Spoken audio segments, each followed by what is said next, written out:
PhD full form, PhD full meaning, PhD এর পূর্ণরূপ, PhD সম্পূর্ণ নাম কি, পিএইচডি এর পূর্ণ নাম কি। তো এই 5টা প্রশ্নের উত্তর আজকে আমরা জেনে নেব। তো চ্যানেল নতুন হয়ে থাকলে চ্যানেলটাকে সাবস্ক্রাইব করবে, অল নোটিফিকেশন করবে, ভিডিওতে একটা লাইক করবে। তো ইংরেজিতেও প্রশ্ন করতে পারে, বাংলায়ও প্রশ্ন করতে পারে, দুইভাবেই প্রশ্ন করতে পারে। তো এখানে তো দেখতে পাচ্ছ যে কতভাবে প্রশ্ন করতে পারে, যে PhD full form, PhD full meaning, PhD full পূর্ণরূপ কি, পিএইচডির সম্পূর্ণ নাম কি, পিএইচডি এর পূর্ণ নাম কি। তো এই 5টা প্রশ্নের মাধ্যমে তোমাদের কাছে জানতে চাইছে যে পিএইচডি এটার যে পূর্ণরূপ বা সম্পূর্ণ যে নামটা আছে ওইটা তোমাদের কাছে জানতে চাইছে, বা সম্পূর্ণ ফ্রম বা সম্পূর্ণ এটি পিতে কিন্তু একটা ওয়ার্ড আছে, এইতে একটা ওয়ার্ড আছে, ডিতে একটা ওয়ার্ড আছে।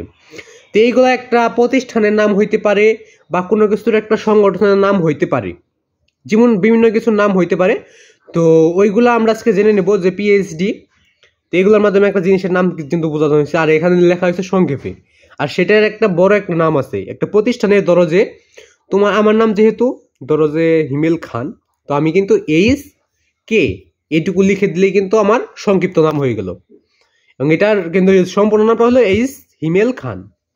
তো আশা করি বুঝতে পারছো। তো নিচে উত্তরটা দেখার আগে সকলের প্রতি আমার সালাম, আসসালামু আলাইকুম। তো সকলের সালামের জবাবটা দিয়ে নেবো অবশ্যই। তো সকলের প্রতি আমার সালাম, আসসালামু আলাইকুম। তো সকলের সালামের জবাবটা অবশ্যই দিয়ে নেবে। তো তোটা আমরা দেখে নিই।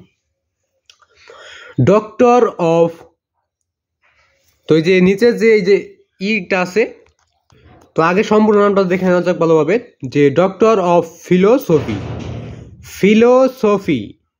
তো পি দিয়ে শুরু হলেও এটার উচ্চারণ হবে ফিলোসফি, এবং ডক্টর তো আমাদের খুবই চেনা, এবং অফ এবং ফিলোসফি, ফিলোসফি এটা পি দিয়ে শুরু হইলেও এটার সম্পূর্ণ যে উচ্চারণ রয়েছে এটার উচ্চারণ হবে ফিলোসফি। বানানটা ভালোভাবে দেখে নেবে, PHILOSOPHY, ফিলোসফি। তো আশা করি সম্পূর্ণটাই ক্লিয়ার।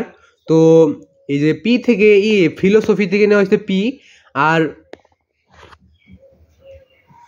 ফিলোসফি এইটুকুই থেকে নেওয়া হয়েছে পিএইচ, আর তোমাদের এইচ নেওয়া হয়েছে, তো পিএইচ নেওয়া হয়েছে এই ফিলোসফি থেকে, আর ডি নেওয়া হয়েছে ডক্টর থেকে। তো আজকে প্রশ্ন বলতেই সকলে ভালো থাকবে, সুস্থ থাকবে। আজকে এখানে বিদায় নিচ্ছি, কথা হবে তারপর পরবর্তী ভিডিওতে দেখা হবে। সে বন্ধু সকলে ভালো থাকবে, এবং তোমাদের একটা করে সাবস্ক্রাইব আবার নতুন ভিডিও করার অনুপ্রেরণা যোগায়, তাই সকলে একটা করে সাবস্ক্রাইব করে নেবে।